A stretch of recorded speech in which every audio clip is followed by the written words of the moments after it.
Welcome to This Explainer. Today, we're diving straight into a fascinating devotional text called Covenants of the Heart, Faithfulness to God and Kin. This text actually presents a really profound argument directly from the Bible that our human relationships act as a mirror. Basically, how we treat others is a direct diagnostic test of our spiritual health with God. It completely changes how we view our daily interactions, so let's break down exactly what the research says. Right at the beginning of the text, we get the Bible verses in title that anchor this whole concept. Malachi chapter 2 verse 15 says, "Has not the one God made you? You belong to him in body and spirit. And what does the one God seek? Godly offspring. So be on your guard and do not be unfaithful to the wife of your youth." The text uses this to establish the absolute foundational truth that you belong entirely to God, and because you belong to him, every single relationship you have is subject to his design. To outline the big picture first, before we dive into the details, here is our roadmap for the explainer. 1. The key Bible verse. 2. Context of Judah. 3. Profaning the covenant. 4. Implications for college students. 5. Step-by-step application. And 6. Final conclusion and prayer. Okay, starting with section 1, the key Bible verse, the foundational text. Moving right along to section 2, context of Judah. The historical foundation. We really need to provide historical context for the topic before diving into the specifics. Back then, the prophet Malachi was essentially calling out the people of Judah. He reminded them that the exact same God who established their marriages had also made a covenant with Israel. So the text makes this incredibly bold claim. How these people treated their spouses was literally a direct window into how they treated God. If they were breaking promises at home, well, the argument is that they were actually breaking their covenant with their Creator. That brings us to section 3, profaning the covenant, the disconnect. This is where we can compare and contrast two theories presented in the sources regarding religious living. On the one side, you have a theory of outward devotion. People weeping at the altar, bringing incredible offerings, looking totally devout. But on the other side, the conflicting reality. Being completely unfaithful at home, divorcing spouses and breaking relationships. Malachi's main argument here is that these two realities absolutely cannot coexist.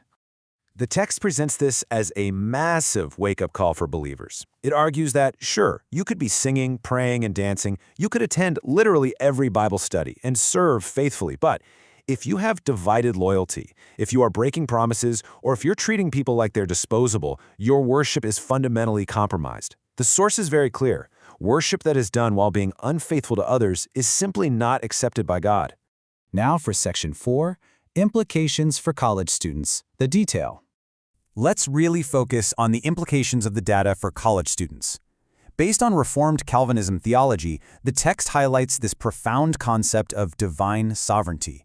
It argues that a student's time, their body, their relationships, and every decision about their campus future are strictly designed to advance God's purposes. It's not just about personal preferences or what major sounds fun. The text asserts the individual belongs entirely to him.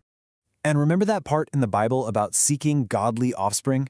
Well, for a college student, the text interprets this as raising up the very next generation of disciples right there on campus. The source argues that your current campus life is part of a much grander design to multiply believers. It's a strong warning not to treat these relationships as if they just belong to you alone.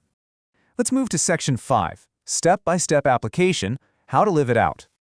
I want to explain the step-by-step process described in the document, because it gives us a highly practical 4-step application.